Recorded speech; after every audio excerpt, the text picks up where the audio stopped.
I'm 75 years old, and I have to tell you something that took me my entire life to understand.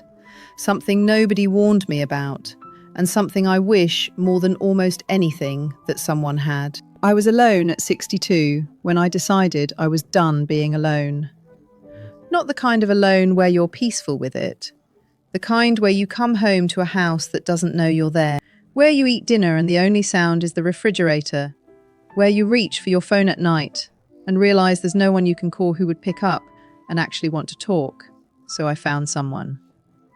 And I genuinely thought that was going to fix it.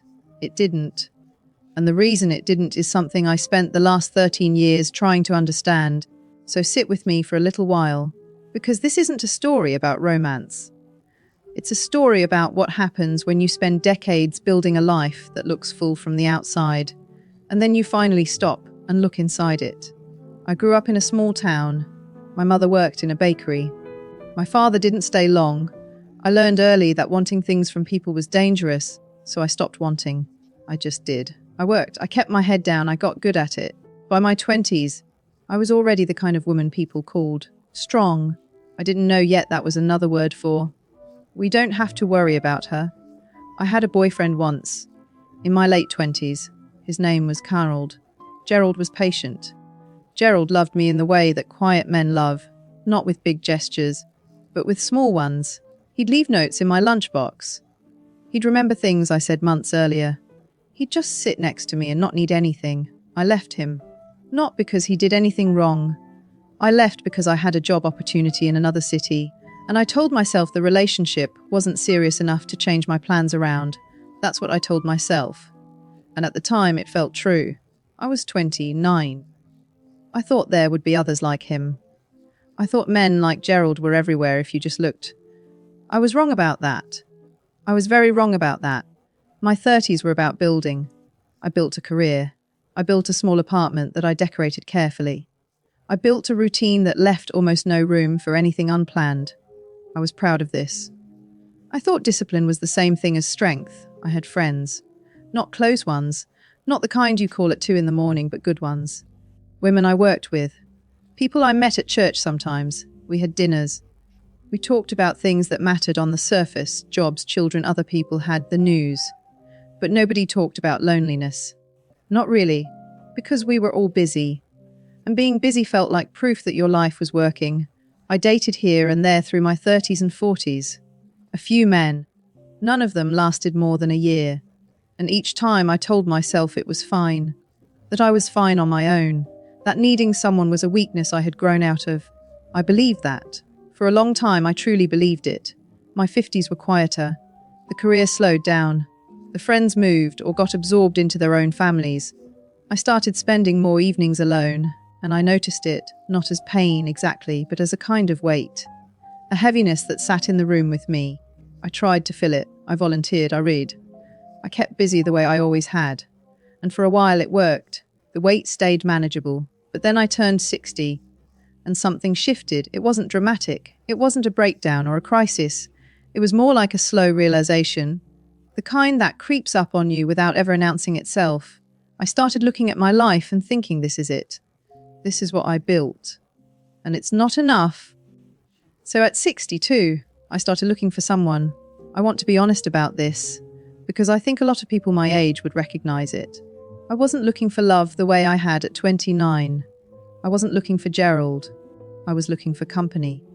I was looking for someone to sit across from at dinner. Someone to call when the day was over. Someone to make the house feel less like a place I was just occupying. And I found a man. His name was Walter. He was 64. He was divorced. He was lonely too in his own way, though he hid it better than I did. We tried. For about 3 years, we tried. But here is what nobody tells you about getting together with someone after 60. It's not like it is when you're young. When you're young, you can grow into each other. You can change together. You can build something from almost nothing, because you have time to figure it out. When you're 62, you are already who you are. You've spent 40 years becoming a person, and that person has edges and habits and walls that don't come down easy. And the other person has theirs too. Walter and I tried to fit ourselves around each other. And we couldn't. Not really. We were two people who had spent decades being alone, and alone had become so much a part of us that sharing space felt like an intrusion. We parted ways after 3 years, not angrily, just quietly. Like two people admitting that something they both wanted wasn't something they could actually make work. I tried again, once more, at 67. A man named Dennis. Sweet, a little lost himself. We lasted 8 months, and after that, I stopped trying, not because I gave up, exactly. Because I finally started to understand something. The problem was never that I couldn't find the right person.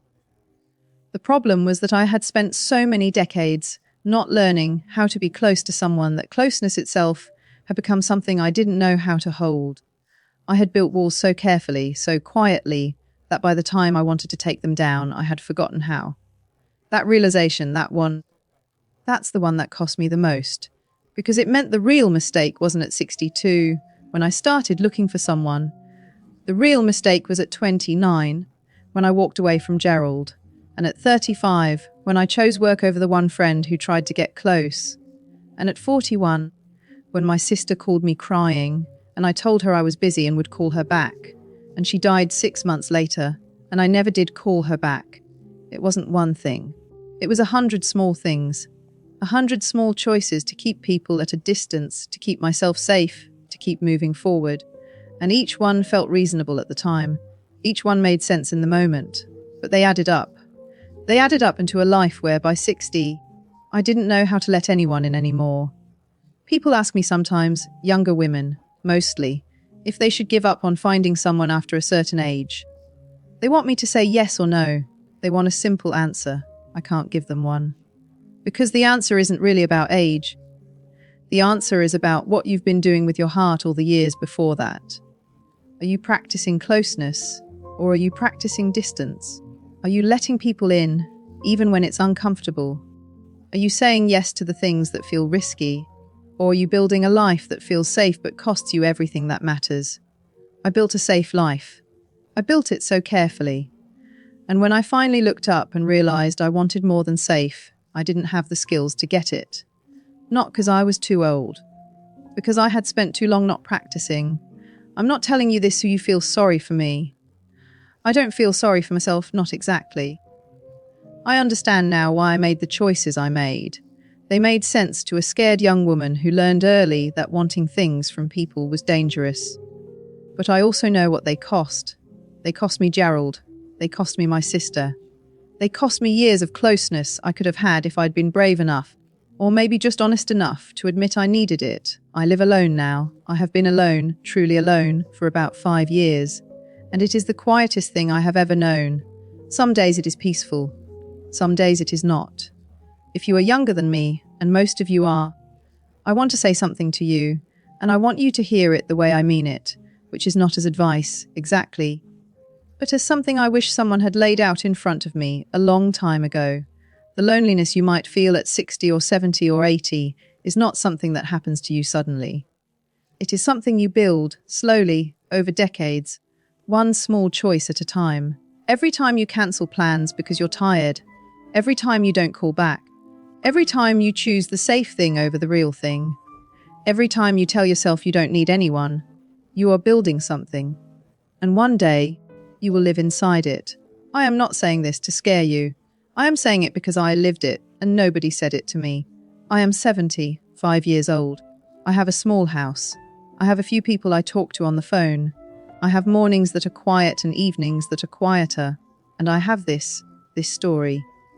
This one thing I can offer, which is the truth of what it actually felt like to learn too late. That the most important thing in a life is not what you built, but who you let yourself be close to. If this meant something to you, I hope you carry it with you. Not as a rule, just as a reminder. That's all I have left to give.